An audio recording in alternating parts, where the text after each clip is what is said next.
today because we want to be able to update you and give you some information on kind of what we're facing. You've seen what's happened. Two historic storms. First, we had water, then we had wind. It is something that very few cities, even in Florida, have ever had to go through. And so when you look at what's happening to your homes, when you look at your neighbors' homes, for the city of St. Pete Beach, this is unprecedented. And tonight, we're here to give you an update. Here's some things you may not like.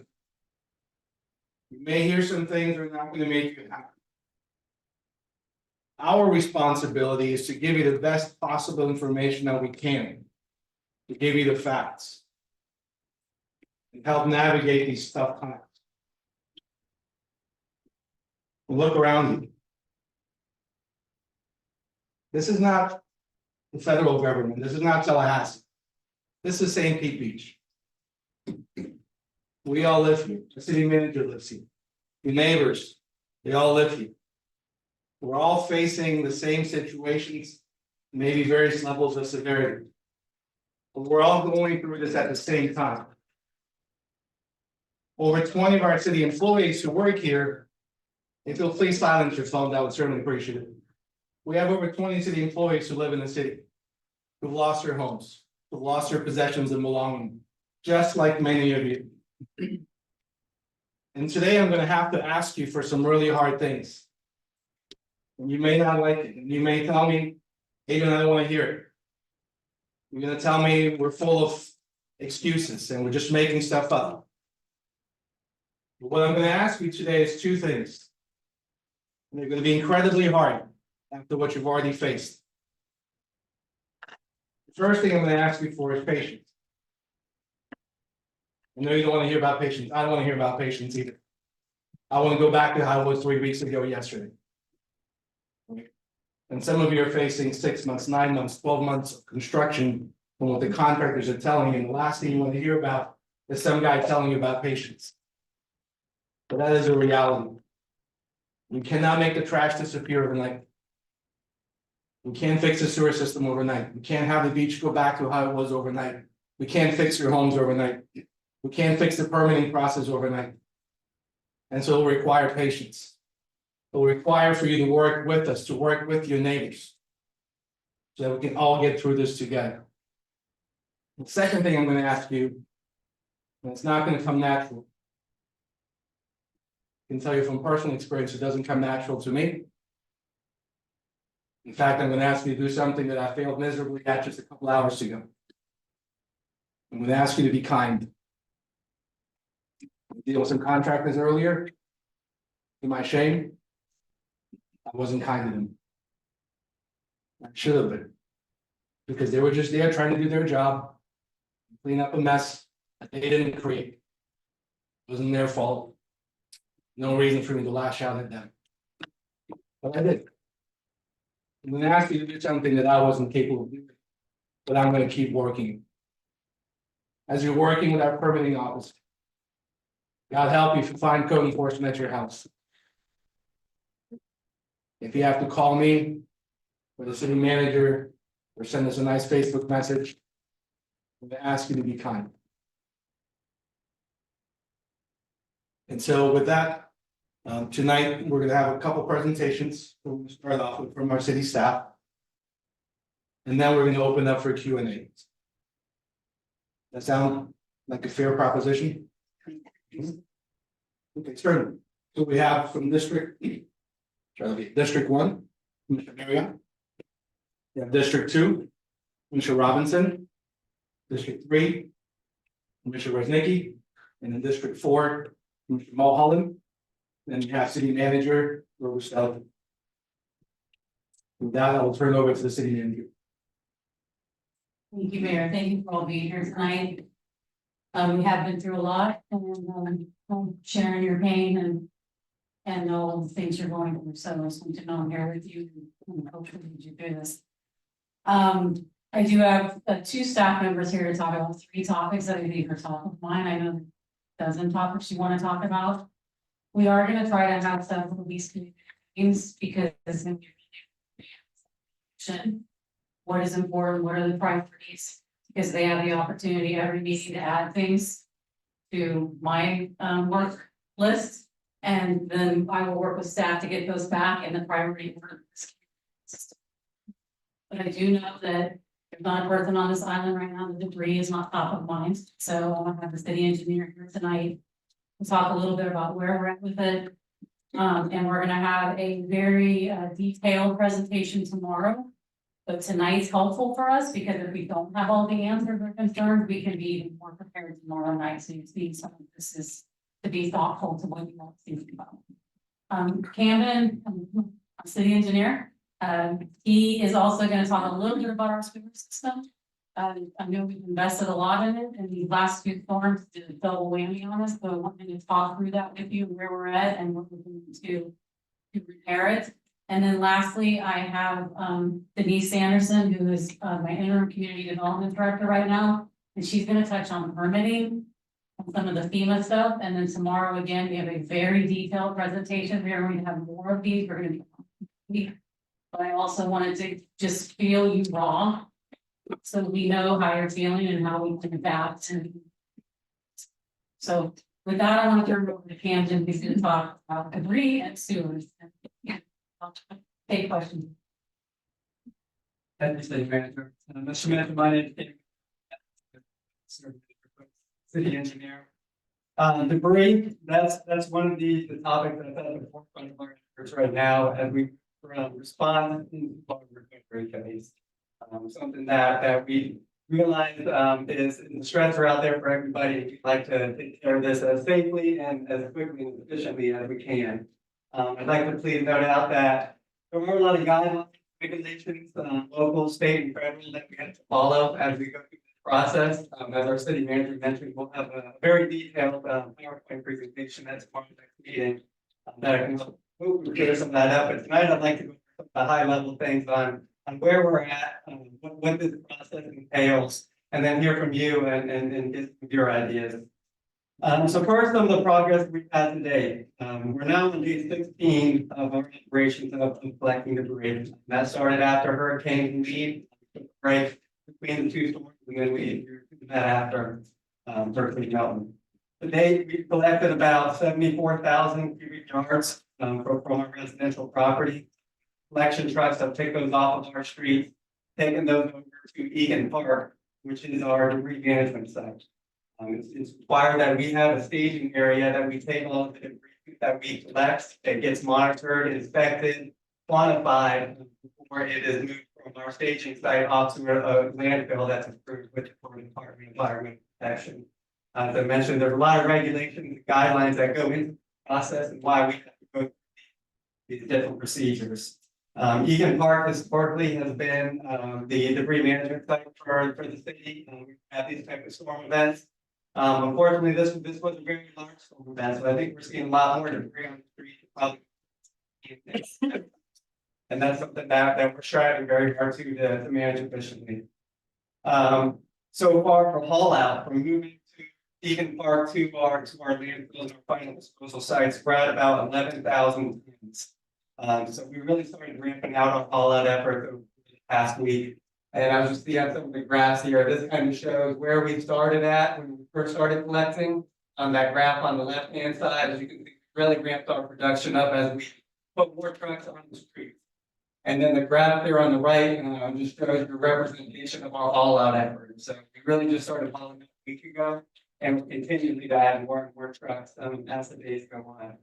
Right now, we have 11 trucks that are out on the street collecting the debris. Those are the trucks that you see with the large cranes picking up from the side, putting them in, and going to Egan Park. And we have 25 trucks in route that are picking up from Egan Park and taking it to that final space. One of the main roadblocks that we've run into is just the lack of available open space within city limits that meets the required guidelines from the Florida Department of Environmental Protection to serve as a debris management site. So we have Egan Park. It's not very large, but we're trying to do it as efficiently as we can. And bringing in those more trucks to haul out, I think is going to help improve our efforts as we continue to move forward. Given by an emergency order from our governor, we've been asked to complete the debris removal within 90 days, declaration of that storm, and that's absolutely our goal to get it within that 90 days. That would put us just before Christmas, at around December 23rd. So our goal is to have all the debris picked up in our right of way by that timeline. We've made a pretty good effort so far making the first pass through most communities. Hopefully, you guys have seen it in your areas, and we haven't gotten to it yet. We plan to. Our contractors are estimating that every house will see a first pass within the next 4 weeks. And then between then and that December goal that we're shooting for, you'll see multiple passes. All in all, we'll probably have 3 passes of each home as this continues forward. So that's where we're at as far as time, our goals and where we want to be. It's going to be a day-to-day effort. Continue to monitor, the conditions where we can improve, where we're falling short. The debris management site, that's one area that we're definitely like to manage and try to shore up. We'll be putting some perimeter fencing around that area, some opaque screening. We're working on some pest control, which was implemented last week. Environments that may be in the area. Yeah, we're also working with the state to get some additional resources to implement the odor control. But really, the best way to manage odor at that site is going to be move the trash off. And that's something we're working to do.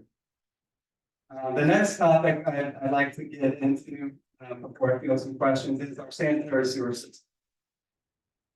As our mayor, but this was kind of a tale of 2 storms. First, we got the storm surge, and then the second storm, we got the wind. And some of our infrastructure, we saw different impacts from the different types of storms. From Helene with the flooding, we saw some inundation of some of the control electrical equipment that the lift stations that we have throughout the city. In the city, we have 21 different lift station facilities that help move sewage through our island out to our master pump station 1. And then eventually over to St. Petersburg and into their treatment plant. After that hurricane, 8 of our lift stations were inundated with storm surge, where the flood damage rendered the electrical and communication equipment of these inoperable. We installed bypass pump systems at those 8 lift stations, so we were able to restore our service system-wide for Hurricane Milton came. After Hurricane Milton, the big problem there was utility power caused by the high winds. We lost utility power at all 21 of our lift stations. And after the storm, we reinstalled the bypass stations that previously went down. We had 1 more on that last equipment, so we had 9 lift stations total on bypass.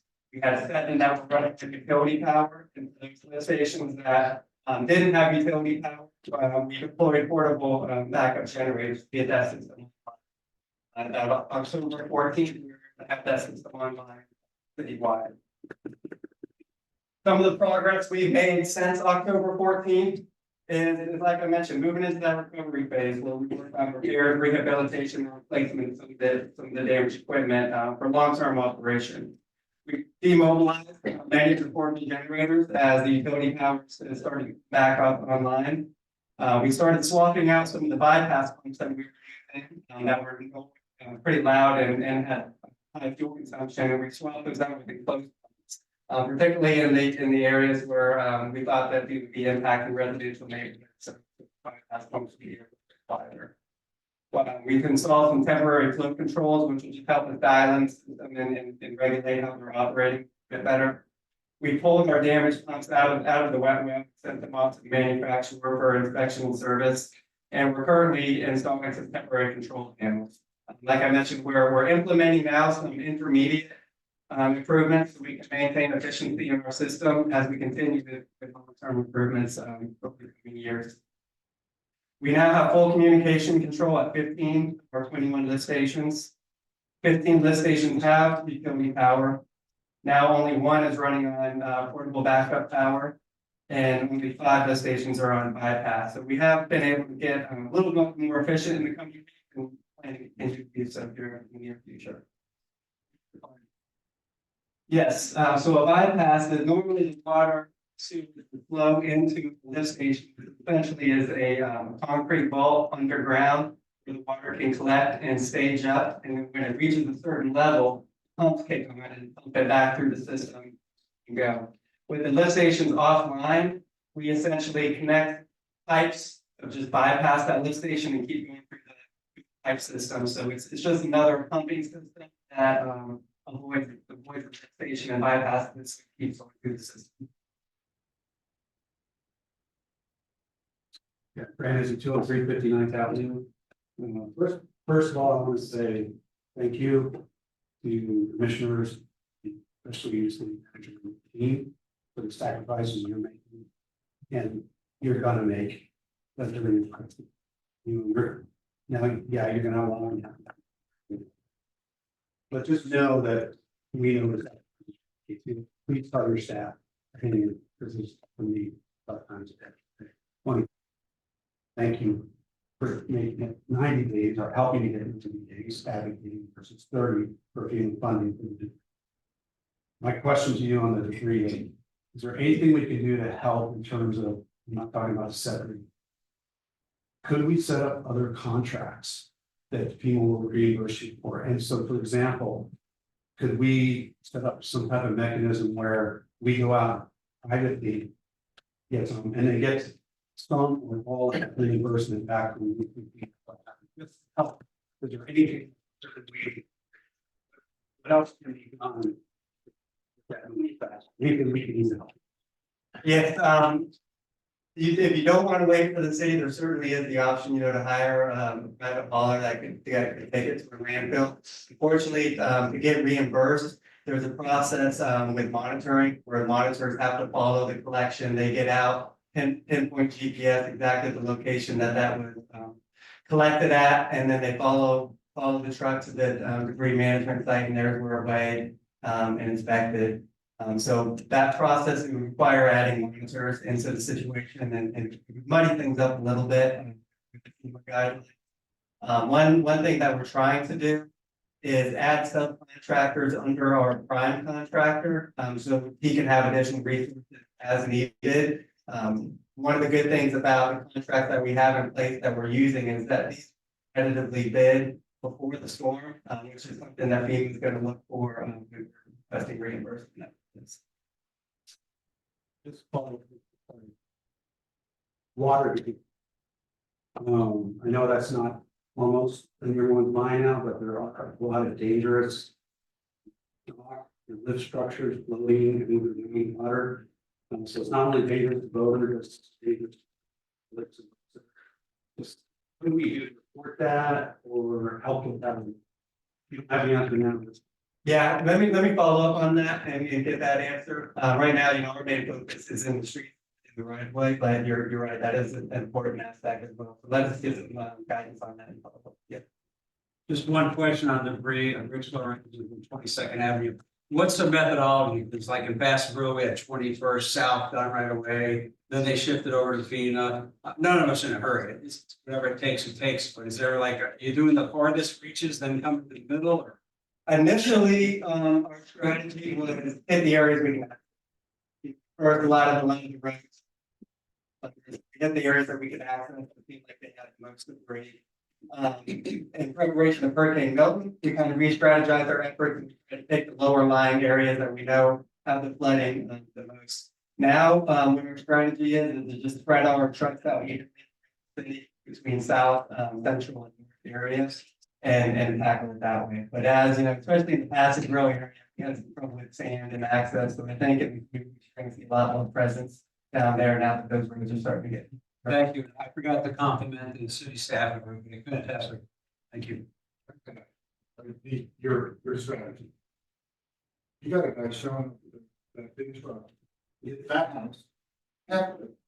It gives the others like, oh, you're here, think of this. And then he goes and gets half. Then they leave. And then they hit that house. If we had, they're on the street and they're gonna complete the street, we would go on to this. We're gonna get there in 3 days, but right now, it's like, we went, and it feels very. Somewhere, some.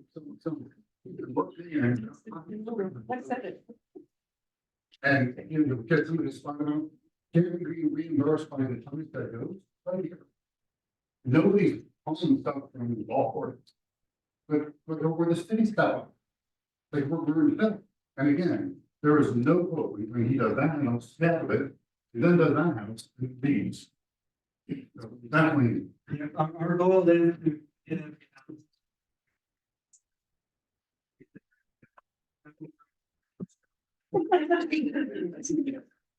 We need that survey, and I don't want to hold that for you. Of course, we consider something that we use.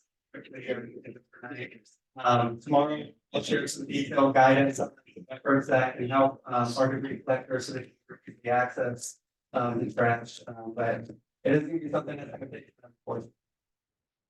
Question, well, following that up is there a way to just let people know who's making the opinion? People what's on screen, is it left to the contractor? Because that's part of the problem, contractor may not have the right, or may not have any incentive other than to take trash. But if there was more of a plan to it, then people would put in confidence. Right, I appreciate that. The strategy with our contractor is work out between him and our staff, and that's community. And right now is to spread our trucks out in 3 different regions of the city, and like, branches of Kansas, actually. That question about moving the street, so it could be house.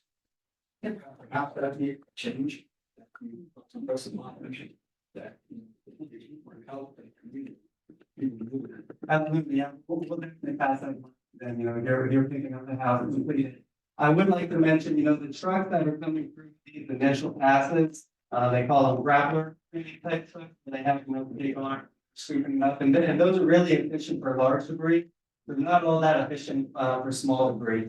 As we get further along in this process and we've made multiple passes of that property, you see some smaller equipment come up and start to pick up some of the small type debris.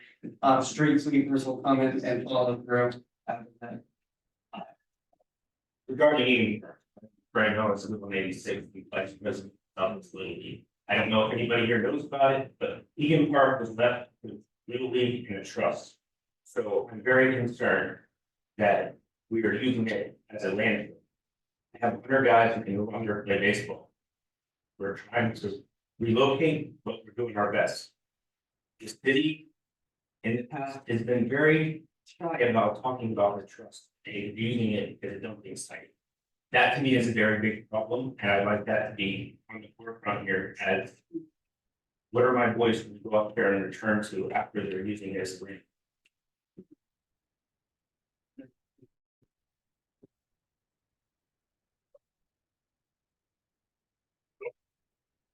Just, the estimated time of, I think you noted December for person. Is that still on schedule or do you do? We are on schedule for that. It's a day-to-day operation. Involved in that process, and we keep you right now.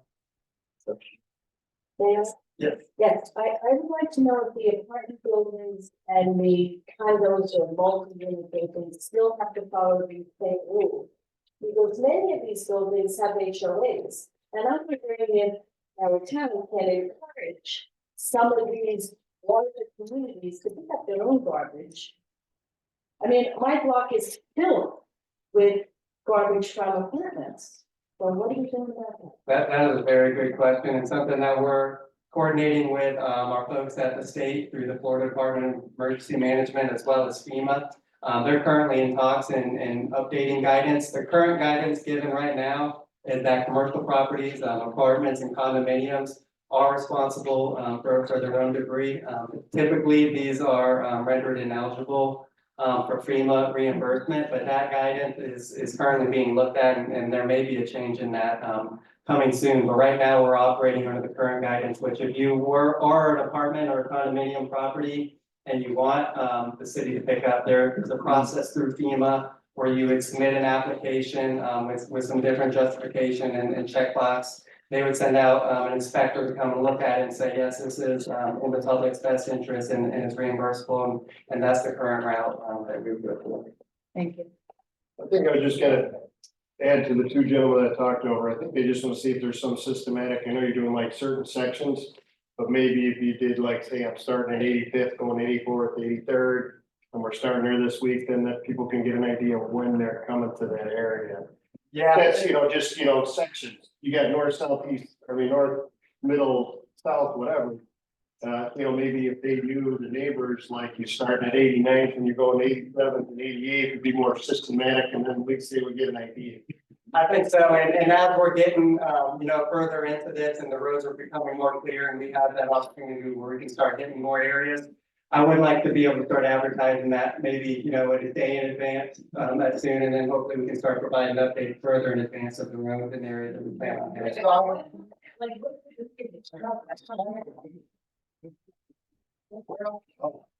Oh. Well, my God, that's cool. Right now, we're on the street. And then they're going. And they're not gonna take a house like this, they're taking a house like literally blocks away, right? Yes, and our goal right now, with our plan is every house will have a first pass by mid-November, and then by that, late December, we plan on being done. All right, I'm gonna help him make sure that we keep you in sequence of who raised your hand when, so that everybody gets a chance, and so we're not talking over each other, right? Okay, so you were next, and we had over here. I do really want to thank the commission, the employees, and especially our mayor and the city manager. They're stressed, I am sure. My question for you, is, many people got sewer water in their homes. And I don't know how we can avoid things are catastrophic, I understand, but is there any system you can put in so that stuff's coming up into our homes? In this type of situation where we had as much flooding as we did, but that may be unavoidable in some cases. But we advocate for residents to have cleanouts installed at their property boundary with our right of way. But unless you had, a backflow kind of system to prevent that same through. Yeah, it was coming up to drain. We did install bypass. No, we, everything that was in our sewer system went to our pump station. Go ahead. Carol, hold on back, I know business, but it has coming away. So I know that the breed doesn't get picked up by the city, but I have really learned pieces, one of them like I think it was like a patio, which suckers are in the corner, like looking all the way around like my buildings. I get it, there's always a thing with the city and FEMA, but I guess I think it's further there's a way I can apply through FEMA, maybe get that to about. Yes, they're in the process on that, and I can provide you with a link after this meeting. I can find you, and there'll be some more details in the presentation.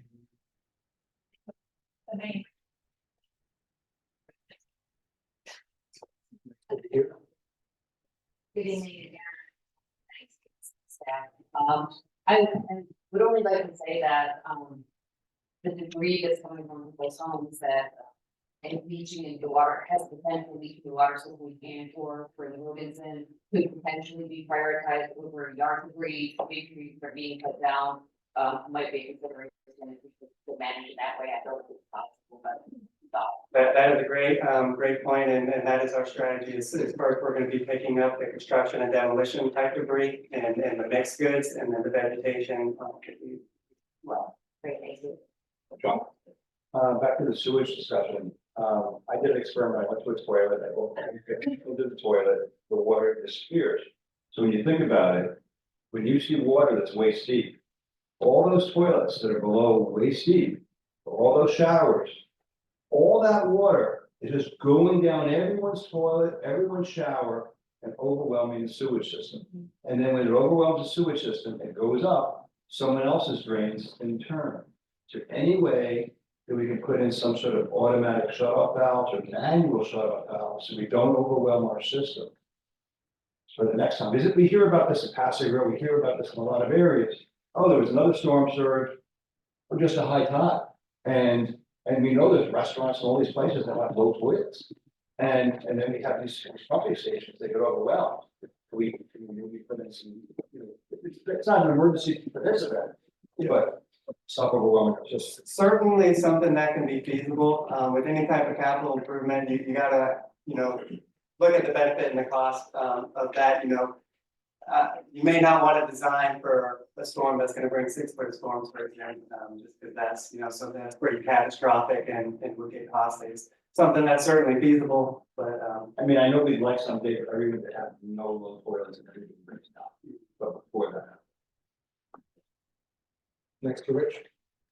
Oh, I was just only semi-related, Kathy Tan, 203 Golf Way, and I wondered, today we received an email from Waste Management saying that they had dumpsters that they could provide to community if they wanted to, that they would just roll them off in their driveway. I wasn't quite sure what the mechanics of that were, but I wondered how that related to the FEMA, and is that reimbursable, or what those, are you familiar with what they're suggesting? yes, ma'am, and, so that's a route to take if you didn't want to wait for the city to pick it up, is call your Waste Connections or call a private hauler and they would take it away. That is not FEMA reimbursable to do that, but it is an option for residents and businesses. And thank you all very much for watching out for this community. We're at Alboy Point, 7100 Sunset Way. We're getting lots of flies and gnats everywhere. Can't open your windows at all, and the temperatures have been so low that you can't run your air. So I don't know what's being done about that. Yeah, our main focus there to avoid that is just make the trash up as quick as possible, and that's why we've expedited our plan to be within the 90-day time frame. Sure. I have a question about multi-units on the owners is.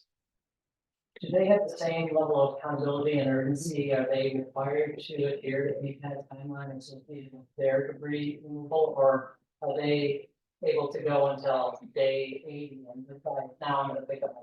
That's a very good question. Yeah, they don't fall under the same guidelines that like local government municipalities would have to adhere to.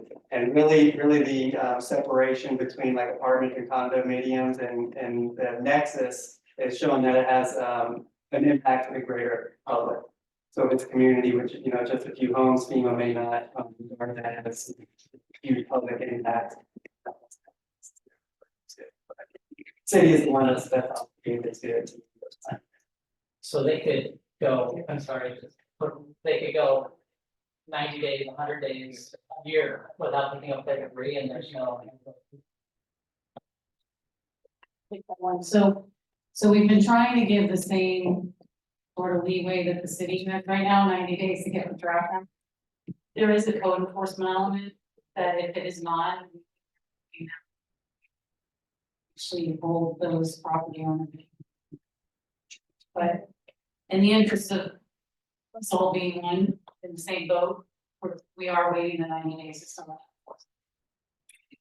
And I will say also, just real quick, as somebody who's had to arrange dumpsters to pick up trash at my own business, that right now, as a business owner, if you call a trash hauling company to get a dumpster, or certainly if you call a trash hauling company to get a dumpster and try to get somebody with a bobcat to come load the dumpster for you, it's a pretty significant wait.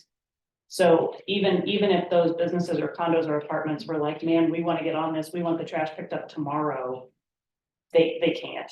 It's gonna be some weeks.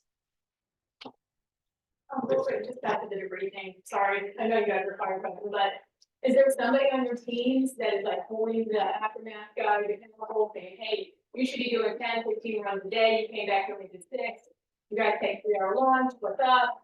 Like, if somebody in your all team, and I know you guys have been, really, you're on fire the last 2 weeks or 3 weeks, but is there somebody that can do that just to make sure we're holding them accountable for the contract that we have to get to?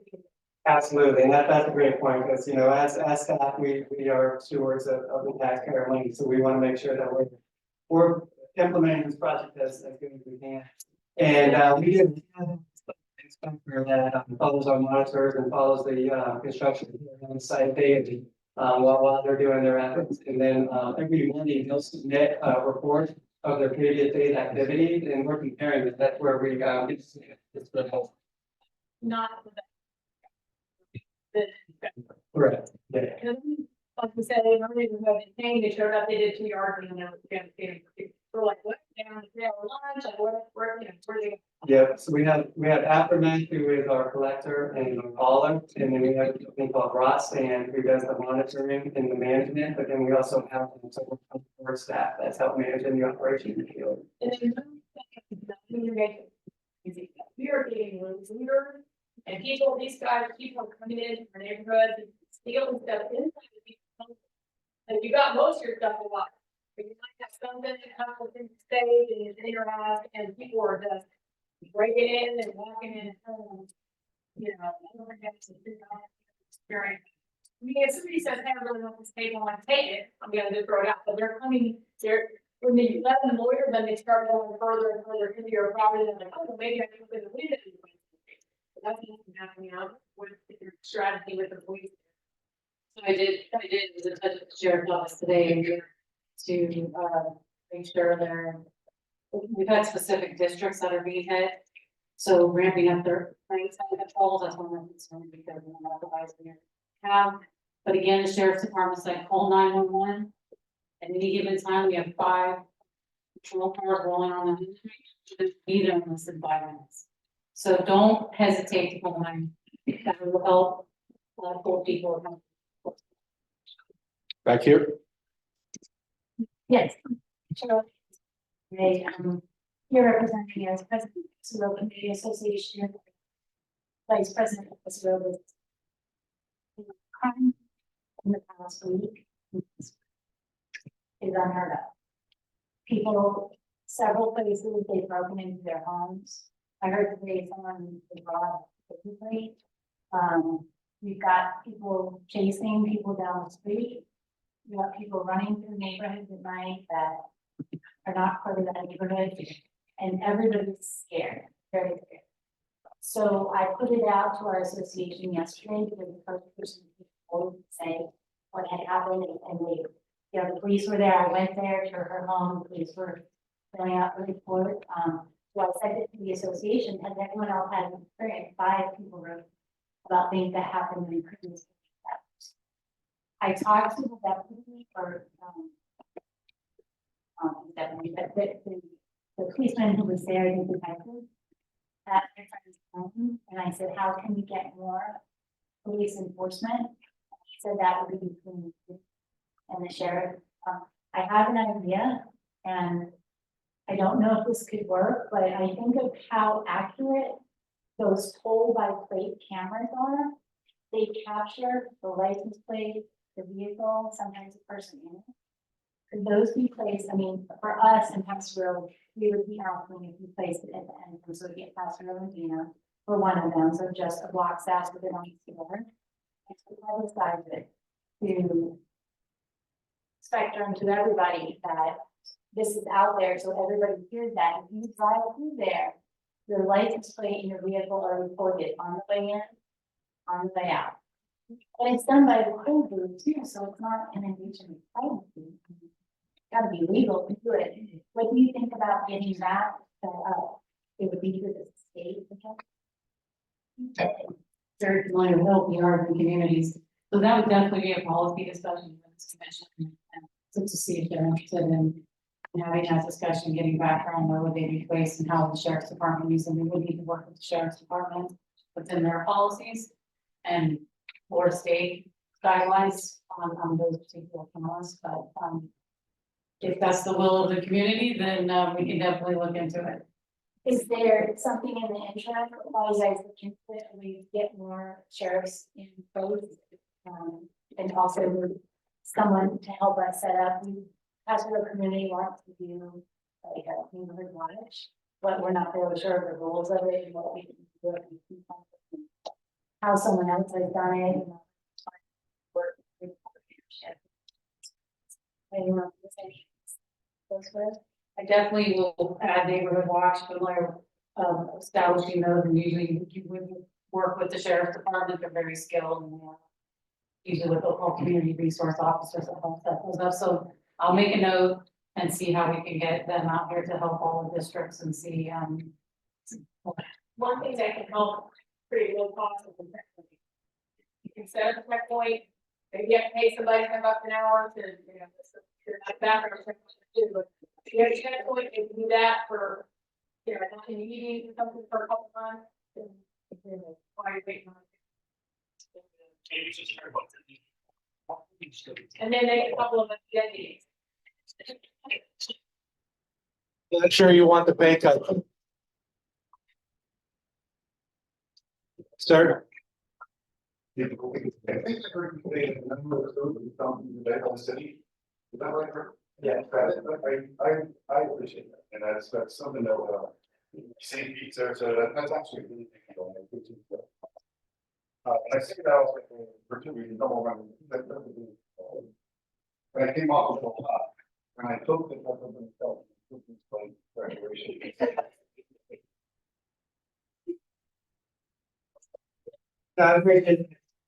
That's something that's very important to us too, is, you know, the adverse environmental impacts, and that's we bring the system back on limit is any environmental impacts that could be created from such a catastrophic event. Ma'am? Yeah, is the city willing to waive the permit cost to do the repairs? Because where I am, we're required to pay permits to drive off. So is the city willing to do that for the citizen? So there. One, that'll have to be a commission-wide decision, and one of the things that we'll discuss. But this actually brings up a really good point. If you've gone, did we post on our YouTube channel? The the Cape Coral video? Okay. If you haven't seen the Cape Coral video, so State Representative Cheney, who lives in Bright Waters, she set up a call with the city manager and the staff of the city of Cape Coral, who went through this with Hurricane Ian. I've not been scared in a long time. And hurricanes were bad.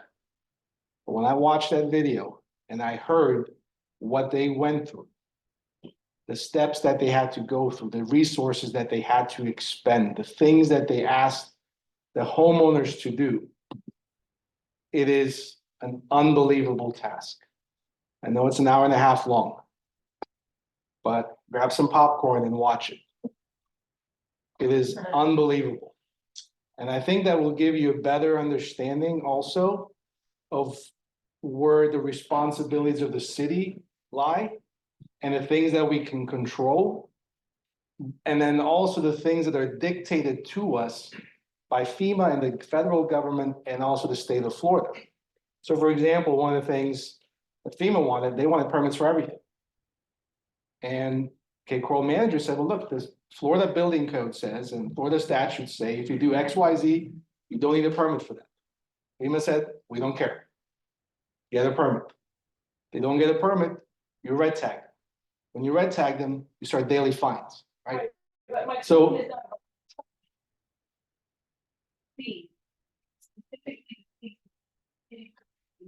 those are that's a decision that none of us can make on our own. That is a decision that the commission has to look at. And I'm a big boy, but I'm not that big. I'd be happy to go fight that fight. And I'm trying to make sure that everybody understands the steps that we have to go through. Just like with the trash, we're being dictated to the things that we have to do. Because so it could be that we allow one house. And we'll just say, okay, you can do whatever. And we'll skip that one. We're just gonna be nice to you. But by us being nice to that one person, when FEMA can come in, they can either lower our insurance rating, which will make everybody's insurance in a town go up by a minimum of 25%. Or worse, we could lose our insurance rating and then you can't get insurance at all because we're trying to be nice. And so that's kind of where we're stuck, where we have to follow the guidelines. And at the same time, we have to be strict with our residents. Where we would normally, if it was up to us, we'd say, look, let's just everybody get it done as quickly as possible so we can get back to normal. And as much as we would love to do that, if we did it that way, it could have lasting, unbelievably negative repercussions, not just for the people that were impacted right now, but for everyone and anyone who would try to sell a house or buy a house in the future in St. Pete Beach.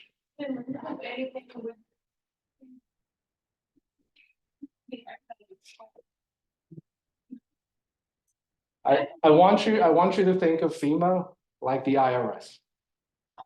And that's what we're dealing with, FEMA auditors who are going to scrutinize every single decision that the city commission makes and that the city staff makes.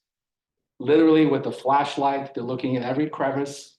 2 years later, it's been over 2 years, and the city of Cape Coral is still dealing with this, and they were just put on probation. So they're still not out of the woods 2 years later. And so we're very fortunate they were able to spend that time with us and say, look, learn from our mistakes. And in fact, they didn't think they made a mistake.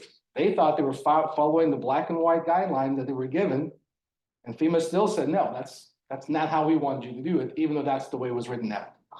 So as we're navigating some of those things, we're going to try to do everything that we can on our side to make it as comfortable for everyone to walk through the process. But again, coming back to that patience and that kindness, some of those things are imposed on us that we have to implement. Otherwise, all 9,000 of us will suffer immeasurably in the future. Sir? Yes, so you were talking about FEMA, and I'd like you to address the 50% rule, because I personally feel that probably half the people in this room are not going to be able to rebuild their house. So we're going to do a special presentation that our city staff and city attorney have prepared tomorrow at 6 p.m. It'll be the very first thing, the second thing, so it'll be right about 6 o'clock tomorrow, right here in the commission chambers. And we're going to talk about what does it mean, what are the impacts, and how do you navigate that process. And we're also working on bringing on some resources to help residents through that process as well. Yes, sir. Right now, like, some of the things that are happening aren't in the best interest of us. Well, anything though, for the most part, won't happen to the end. So, yet, the priority of walking around the state red tags on houses already. It doesn't need to take some citizens out. And so, we all want to get it done if possible, and right now, we're saying, well, let's keep the character of St. Pete Beach the way it is.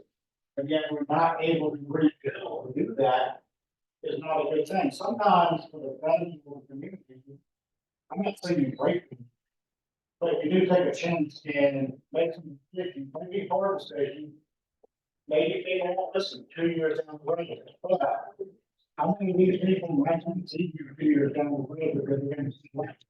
I know they're able. We take it all out. We're not going to take the one level homes anymore. We're going to have them back, which might be less our city and homes. But that's what we're wondering now. Most are just getting bad feelings about what the culture of the city is. It may not be to clean up their neighborhoods, although there are processes that have to go through, but it's even actually snowball hospital. And we left town for 2 weeks just because, my wife was here during Helene, she couldn't deal with it, we came back. And we haven't had the work taken, but 9 others did not, out of 10. It's like nothing has been done. And I know people, we do see and we appreciate that, but sometimes the perception of what the priority is, it doesn't seem like it's the citizens, it's the rules that seem to take the precedent. I think it should be the people saying. You're absolutely right. The priority should be the people. Right, and maybe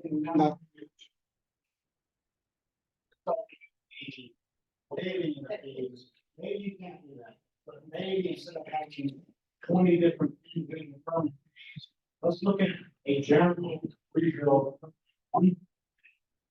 4 year, 365, $1,000 for a general rebuild permit. Maybe that can help us all out, because we're hurting, Right.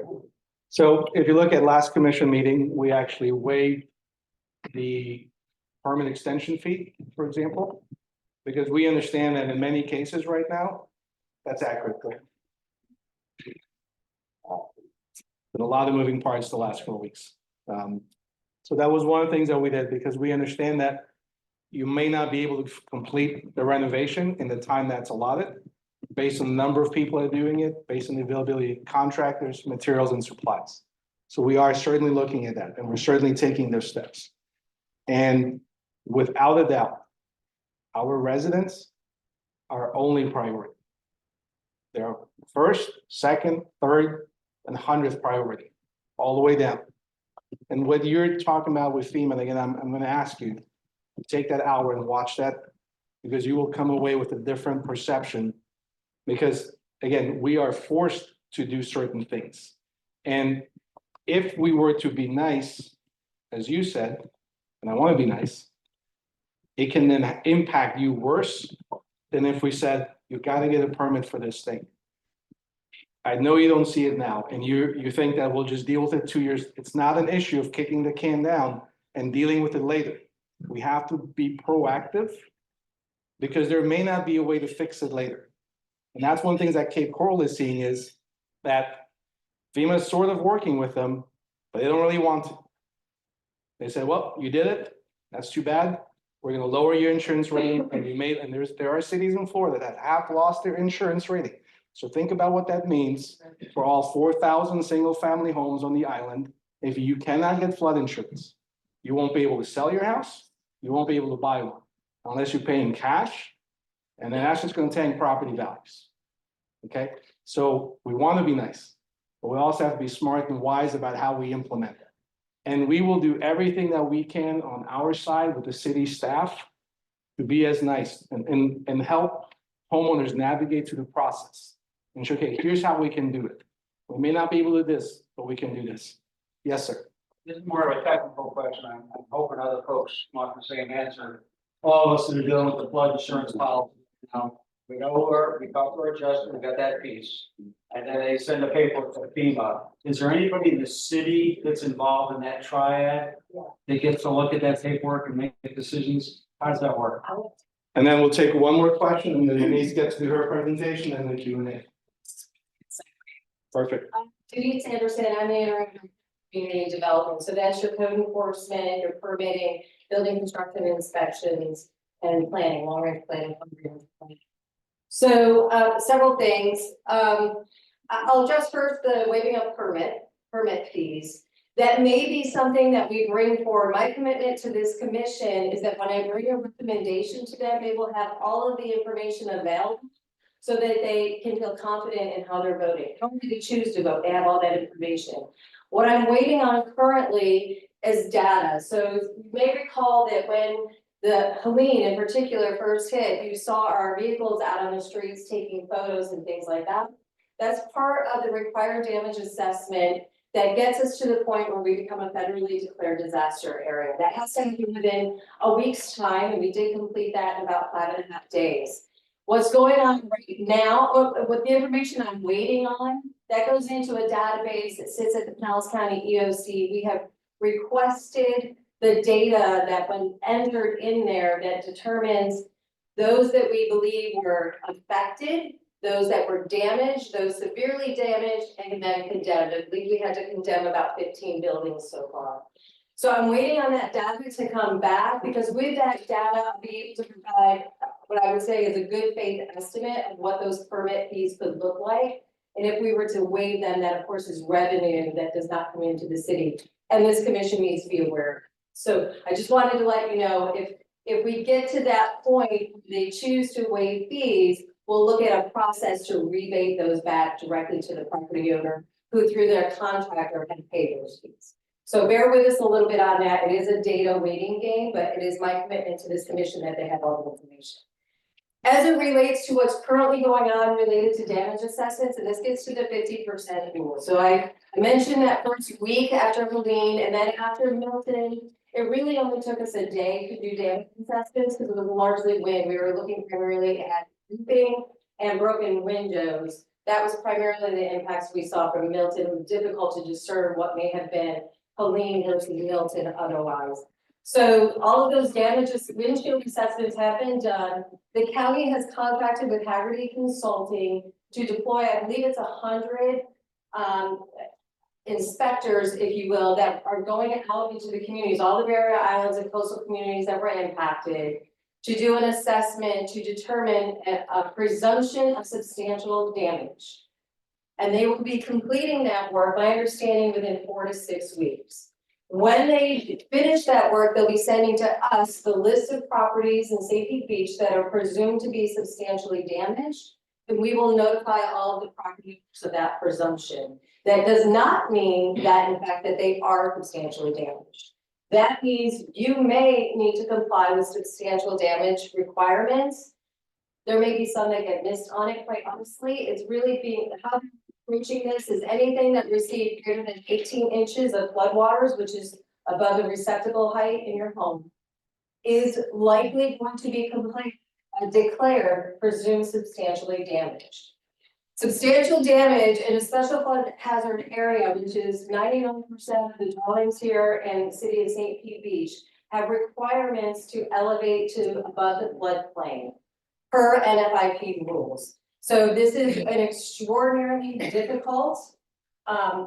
We understand it's not just difficult in terms of time, but certainly emotions, financial. This is extraordinary, and we want to provide, and it's our commitment to provide as much information as we possibly can, recognizing that unfortunately we do not write most of these rules, but we are obligated to enforce them. And that means code enforcement, that means building inspections, that means the FEMA packet. When any permits now that are coming in, unless we have documentation that the dwelling already exists above the floodplain, we are going to be requiring a FEMA packet be completed by your contractor. And tomorrow we'll have a more in-depth discussion of what that means. But I spent a great deal of time over the weekend responding to a resident who had a lot of great questions. So I think I have an idea of where everybody's brain is going to go. If you DIY some of this, if you get donations of materials or labor, those kinds of things, family, friends, unfortunately, fortunately for you, it will save you on your reconstruction costs. But when it comes to the FEMA calculation, we have to input the market rate of even your labor that you're going to be putting into your home. And that is used in the calculation for determination of greater than 50 or less than 50%. That is extraordinary. And I think that's a shock. It certainly was a shock for me as I got into these regulations to understand what that means. It doesn't mean you can't DIY some of those things, pull your own permits when it comes time to doing the work. But it does absolutely impact that 50% calculation. And so that's the information. Please pay attention to the information tomorrow night as we discuss this. And I'm going to be working with our public communications to make sure that we get a single landing page where all of this information can be housed. It's going to require a little bit. We need to reconstruct the website so that it makes sense for everybody. So thanks. I just want to make sure I understood the interface there. So you interface with FEMA. In other words, our flood adjuster does a claim. He sends it to FEMA, I guess. Then how do you interface with the insurance company or FEMA? So it does require completion of the FEMA packet by a contractor. It's a multi-page and it must describe the entire scope of work to return your property to its pre-storm condition or pre-damaged condition. We have to evaluate that against what is market. Is the information provided by the contractor? Does it make sense based on the size of the home? Is it reasonable to assume that everything is included? Are the rates that he or she included in that FEMA packet reflective of the market rate? We have to do our own calculations. Which, by the way, we have requested 12 additional staff people at various times to come in as these FEMA packets will begin to come in. We're going to be staffing up through agreements that we have with the state. Insurance companies or FEMA to tell them yes, no? And yeah, I'm not entirely sure how that happens just yet. Forgive me. I'm still coming to speed on some of this as well, but yes, I believe there will be some form of communication that either verifies or denies the substantial damage presumption. Yes, ma'am. For the locally designated historic properties. They are. So FEMA provides 2 exemptions Historical designations, I've had this question and it gets to be a really sticky wicket. FEMA is very clear that we cannot intentionally circumvent the requirements of FEMA. Right now, the approach is there are some areas that have been surveyed for historically or presumed historical areas. It will certainly be those areas that will look at the historical designations. And that is a valid exemption from the FEMA requirements as it relates to floodplain damage. I cannot tell you that every resident over 50 years of age is going to get that historic designation. There'd have to be other characteristics that we would have to consider. Yes, sir. So the 50% rule from FEMA. Yes. Is one. Yes, sir. It's the thing that's binding, that we can't change, we have no control.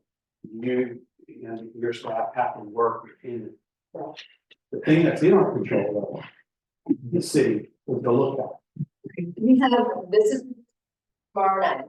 There will be 3 options discussed, likely 4. My understanding, there's 4 directly on that. Yeah. But as I mentioned, my commissioner texted me the other day. You know, obviously for everybody, for the residents first, a 0 look back would be best. Because of no restrictions, it would free up. Understand though that you have FEMA as a thing you have to consider in our rating. I get that. I watched the Coral Gables thing, and I will say with that I really think, Coral Gables stepped on it in the beginning. If they would have worked with FEMA better, there wouldn't have been this rub. So that's up to you guys, right? To make sure the relationship is good with FEMA from the beginning, you work hard. And we treat it like the IRS, you audit all the permit and all that, right? That was very clear.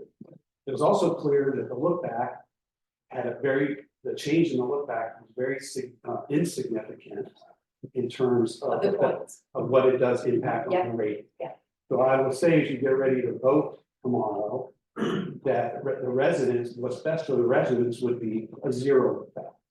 However, if you want to follow the Coral Gables model, which is a 1 year, to give you maybe some credit with FEMA, I don't know, I don't think it's legit. I think you get your credit by how you interact with FEMA. But if you go with a 1 year, then that covers everybody in the city except for those who have done work within the last year. So if you do that, you have to do an exemption for those, so that you can't leave out any in your solution. You can't leave out any resident or make any residents homeless, because listen, we pay mortgages, we pay insurance, we're going to receive insurance money, right? We pay taxes. So we have to have the opportunity, if we've done work in the last year, to also be able to get into our home, whenever we can get there with contracting. So as I'm saying this to the commissioners, as you think about voting tomorrow, the best for the community would be 0 look back. But if you're going to go to a year, which is I know the staff's recommendation, then you need an exemption to cover the rest of the folks that are. So I'll leave it at that, because 50-50 is one thing. I think it's a big thing for you, because you have to manage that audit and you have to manage the relationship and you have to manage all the requirements.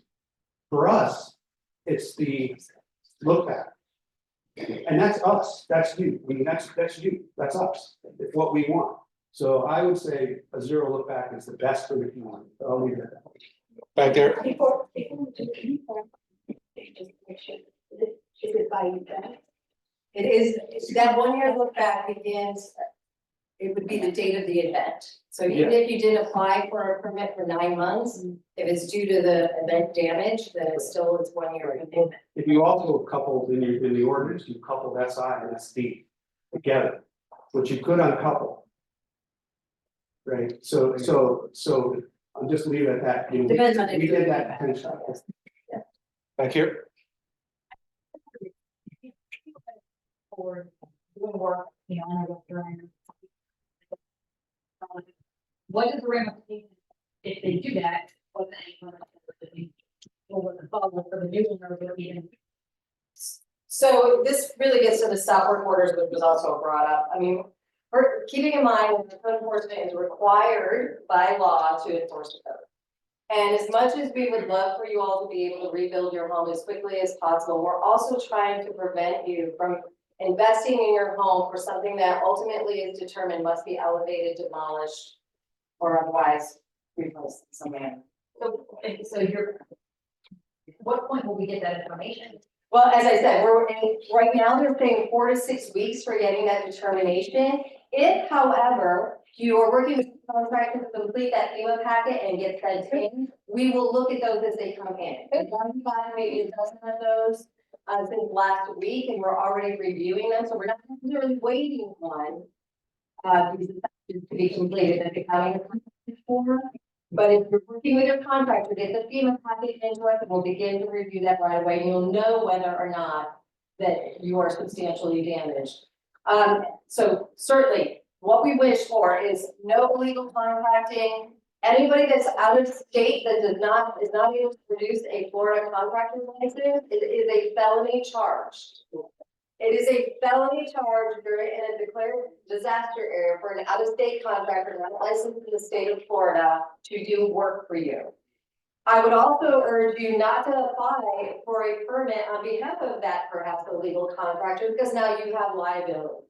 So we are out in active enforcement looking for these crooked shysters that are out there to make sure that they're not doing work without a permit. And if we witness work without a permit, our officers are legally required to issue a stop work order.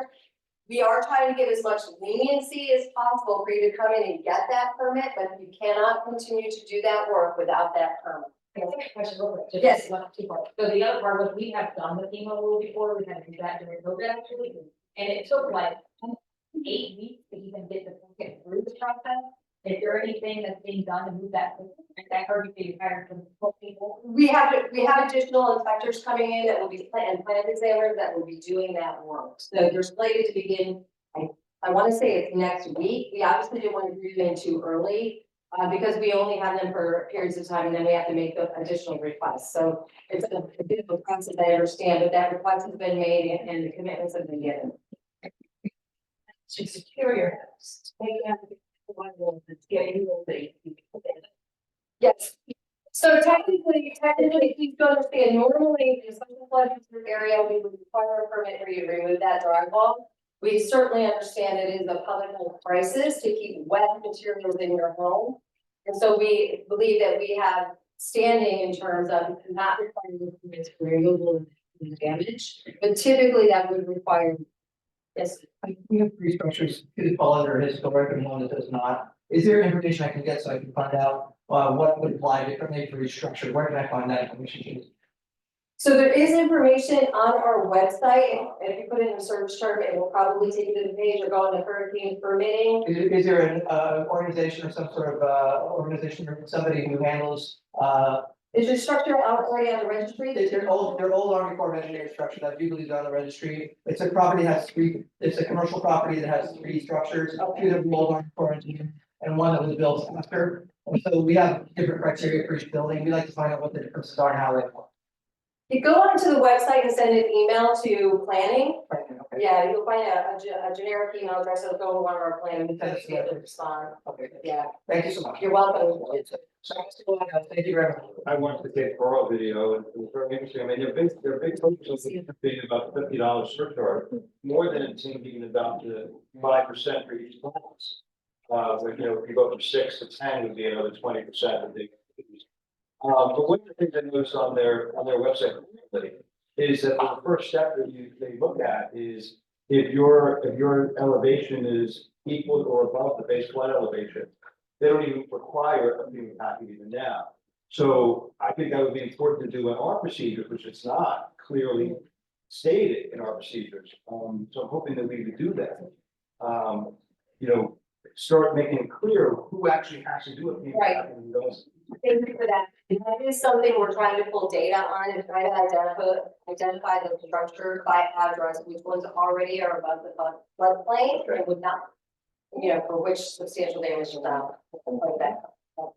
Yes, ma'am. I have a related question. I think you went through a brief analysis of the. What is the relationship between presumed substantial damage and the. So the county and all the Bear Island cities have determined that the best way to do this is to have this broad assessment this presumption because of the level of storm surge. Most structures, of course, saw greater than 18 inches of damage. And once you get into the electrical and all of those systems, that's really when the cost of repairs escalate.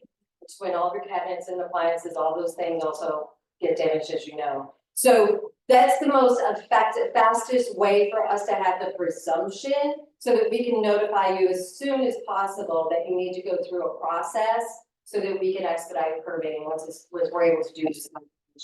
But by all means, work with your contractors now. Don't wait for that presumption. Please don't. Work with your contractors now. Most should be familiar with the FEMA packet.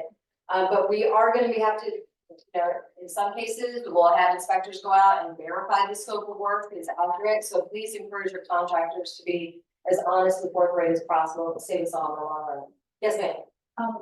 So on the Pinellas County property appraisal side, I'm very well with the FEMA, we have done it twice and so forth.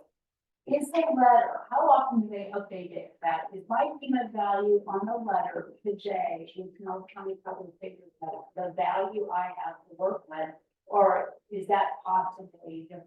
Thank you. That's a great question. So it is the just/market value on the property appraiser's website that determines the 50%. So it's 50% of that value. What it's intended to be is the structures on your property, irrespective of the amenities of being located on the beach. It's the cost of construction of the structures. That's what that number is intended to reflect.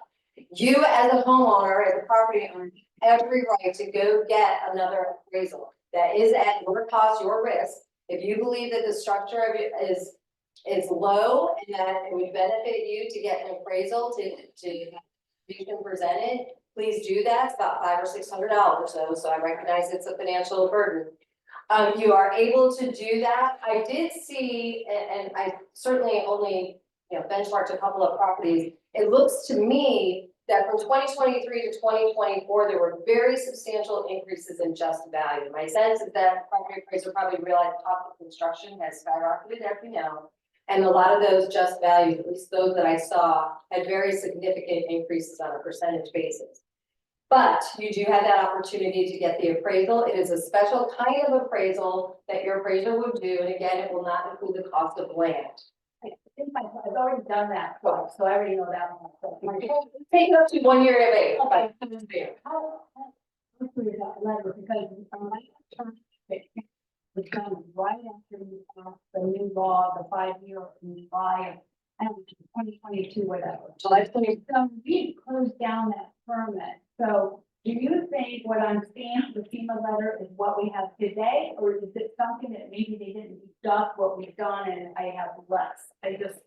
How would I find? We're not doing the specifics. So what would be on the FEMA letter would be the just value amount. That I have today? And what we would look at, the current provision, as you know, is the 5-year look back with exemption. So if you've done roof repairs, if you've done storm mitigating features such as impact windows or doors, those things are exempt from the calculation. If you've done other things, cosmetics or additions, those will impact based on current policy, that amount will be factored into your 50%. Yes, sir. Statement, idea, and question. As someone that voted on for and against projects in zoning in Chicago, is the city gonna look at, there's repair and replace permits that are faster. And then there's new improvements or bigger improvements that have to go to structural engineering. Are they gonna look at putting those in different piles and moving things faster in each category when they deal with the permits? And We want to take back to the. a repair and replace permit is really quick compared to, something that has to rebuild the structure. Right. HVAC, if you're putting in new ductwork, you're putting in new roof structures, trusses, that takes longer in engineering as compared to replacing receptacles and putting the same cabinets in the big spot. A lot of we can do on repair, really, what we have right now in our 1-day review, which again is subject to FEMA packet, and many of these presumed and substantially damaged. Once we've identified whether it's substantially damaged or not, so if it's not substantially damaged, we have several permits that we'll do under what we call 1-day review.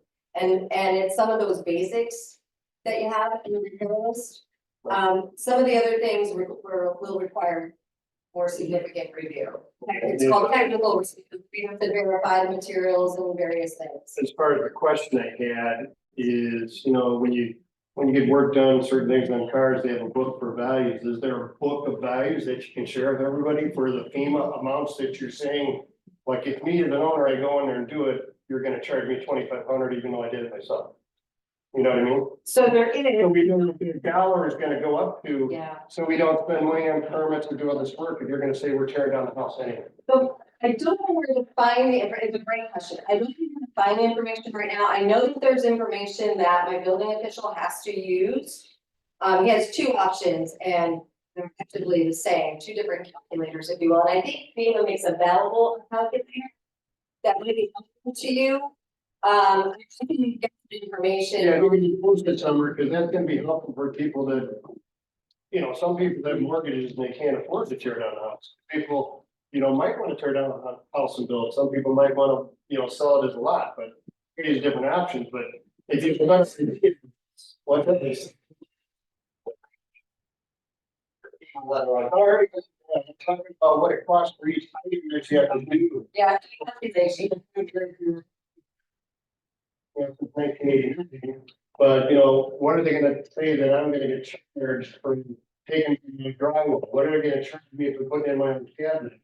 Well, we can put the same cabinet in the same spot, I'm not changing it. Old receptacles and putting in new ones. What we can do to make a public facing. Cause I think that's important, that have the idea, I know tomorrow you're gonna have a presentation, there'll still be questions, but that's something that's gonna help some people along. Sure, I understand. I'm I'd like to piggyback on that. So your building and zoning is woefully understaffed to begin with. You guys are using contractors. My last new building took 7 months, and that was this year to get issued. Are you guys gonna bring staff on board because you're gonna need it? I can't wait. Yeah. We have been battling the same thing that many businesses have had, and that is difficulty in retaining staff. Very, very difficult. And as you might imagine, this is not going on JP. Because so much of the southeast in the state of Kansas. So yes, we have in our budget to add 4 additional employees to the mix, and we're actively recruiting them. I have an interview on Friday and a job offer. So hopefully we will see permanent staff increase. In the meantime, we have, because this is a declared area, we can access through local, state, and even federal sources additional staff. Some would be remote, like planners and examiners can be remote, etc. But we will have temporary staffing to assist in these scenarios. And that's good, but one of my last plan reviewers was from California remotely, and I had to explain Florida building code to him. So The request that we have is those that are Florida based and familiar with coastal zones, coastal areas. Yes, sir. You said that word earlier, elevation. Sorry. Can you take 1 second and just, anybody really wants to do that or have the applicant spend $300,000 to raise their house? Are there any?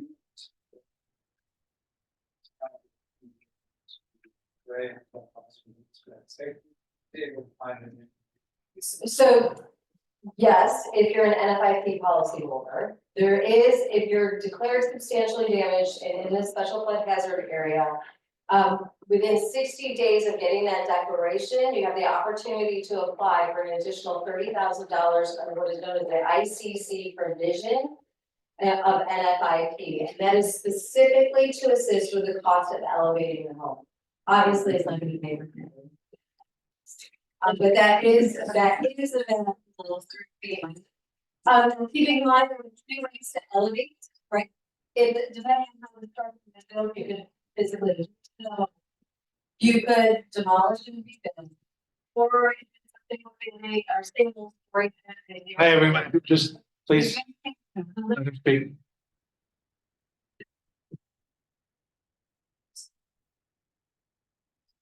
So there are a few options if you're in that position, bucket where we have.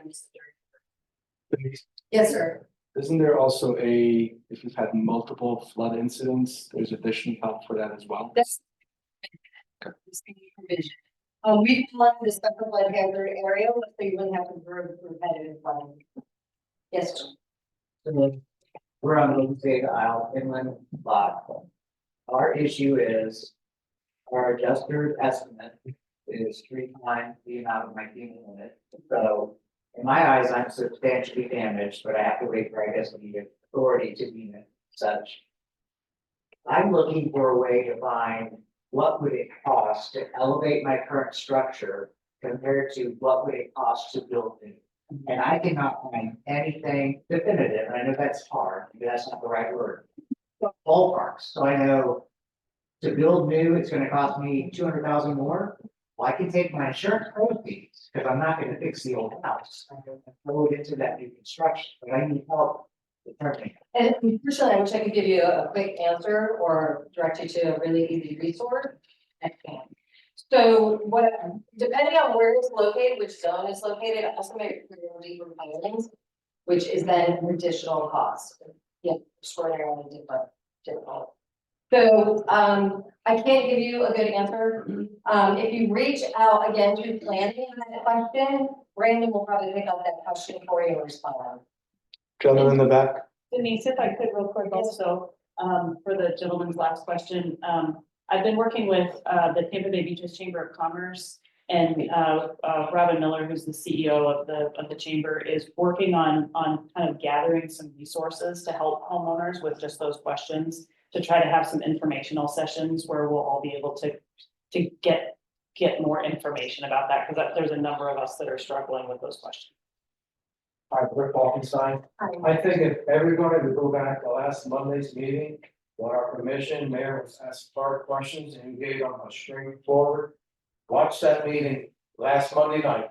It's on the city's webpage. It's gonna answer almost every question about raising your home, and you were awesome. Explaining to the commission that they have no power.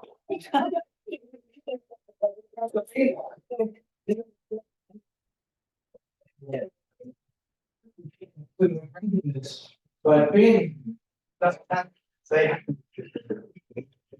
But watch that, you're gonna be amazed to see how the ladies and gentlemen of our commission and city ask questions and how she answered the questions that she could. It's awesome. Thank you, and no doubt our elected officials have extraordinarily difficult decisions ahead of them. And probably every meeting will be challenging them with making good ones. But as I said at the outset, it's my commitment that we give as much information as possible. The premise I use is so you can defend it in the media, however it is that you choose to defend it. So if I offend the next bar, that's the bar I set for myself in these recommendations, so that they have all of the information, so that you have all of the information. For tomorrow night's meeting, the PowerPoint presentation is not yet in the system, but there is a 7 or 8 page report that will give you a much more detailed perspective on the decision that commission will be making tomorrow as it relates to the look back period. We're gonna take 4 more questions. You've got 1, 2, 3, and you, sir. Okay, ma'am. You, yes. And then you, sir, in the pink shirt, and you in the green shirt.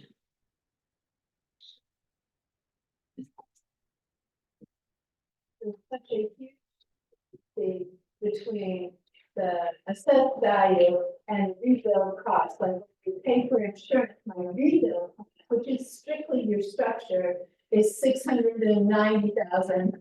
The assessed value is 270,000. Yeah, so the assessed value, if you recall, so when you purchase your home, you went through a recession, the assessed value plummeted to the floor. It's limited to a maximum of 3% increase every year. So you don't have huge increases in your property tax bill. That's what your assessed value is. So you likely plummeted, and it's been coming up slowly since the recession of 2009. The sales comparison value is an estimate of what you would expect to get if you were to sell your home, obviously not damaged, but if you were to sell your home, it's the just market value that is based on homes. Yeah, they rebuild. That's the just market value. That's what it should be, I believe. That's what they should be using, not an insurance thing. It just means the discrepancy is huge, and that's all. I just got it, this is on, Which is lower, so that's good. All right, the gentleman in the pink shirt.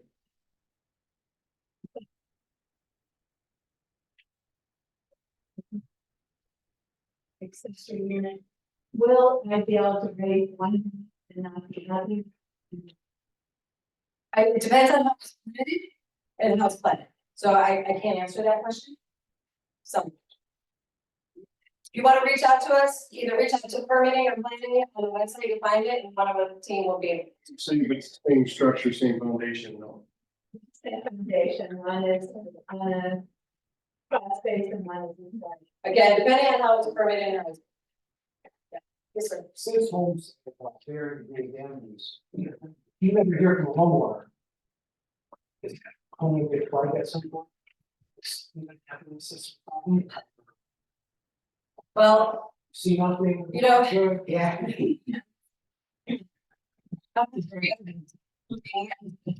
You receive the right tag. I certainly would never recommend it. It will hurt you in the long run because bankers will know, mortgage officers will know, and a federal disaster area, when they start looking at comps in the area, if you've not gone through any permitting process as a result of this, and you're not above floodplain, most assuredly you will have difficulty in selling. State agents hopefully will learn that that's unpermitted work and should shy away from the sale of that property.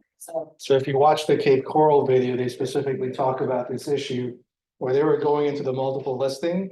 So they just started looking at every house they got listed after the hurricane.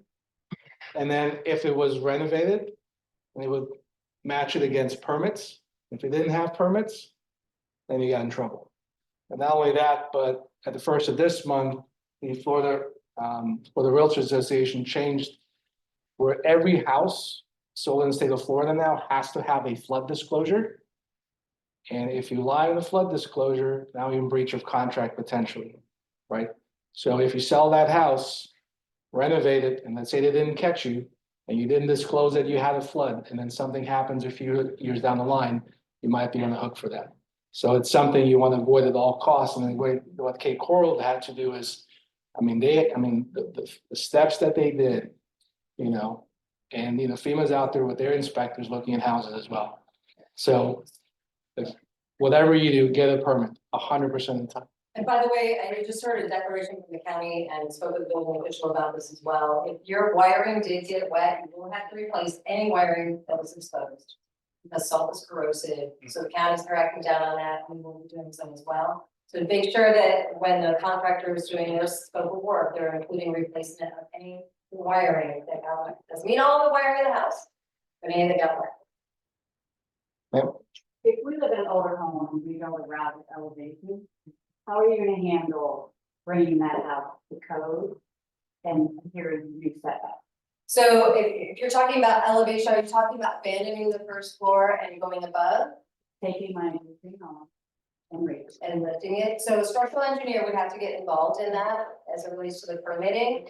But otherwise, we would have no problem with it, generally speaking, if it's in one of the, I forgot the zone. If it's coastal, it probably will require deep pilings for the foundationals. But what about new setback? I know our neighbors. No, so that's coming tomorrow night, that's a great question, thank you, you teed me up nicely, appreciate it.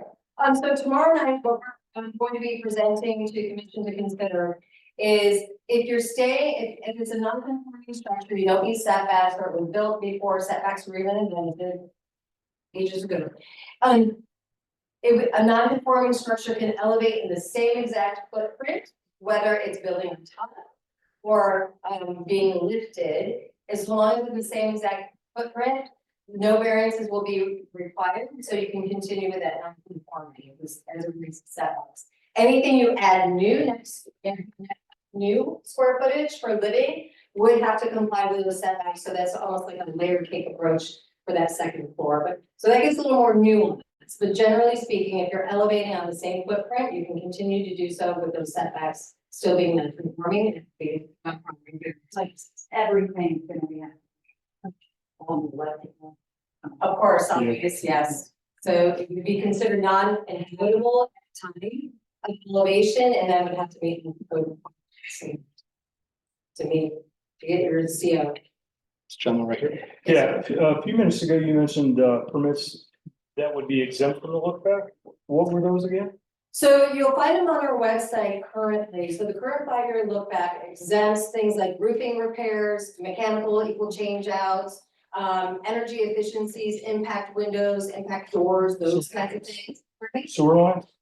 That I don't know, that's an interesting one I've never heard. Is that specifically exempted? So I can say no. So it deals with parting of home, or deals with repair, and that's it. Repairing from the house to the street. I don't know. Sorry. You're not exempt from permits. No, it's exempt from permits, it's exempt from the, yeah.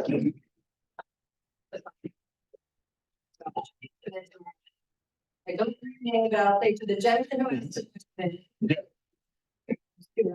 All right, everyone, thank you so much for coming. I want to, thank the commissioners for being here. I want to thank all our staff for being here. We're going to continue doing these community meetings. We're also going to look at doing some workshops to help us navigate the FEMA 50%, navigating this particularly difficult time. So thank you, everyone, for coming.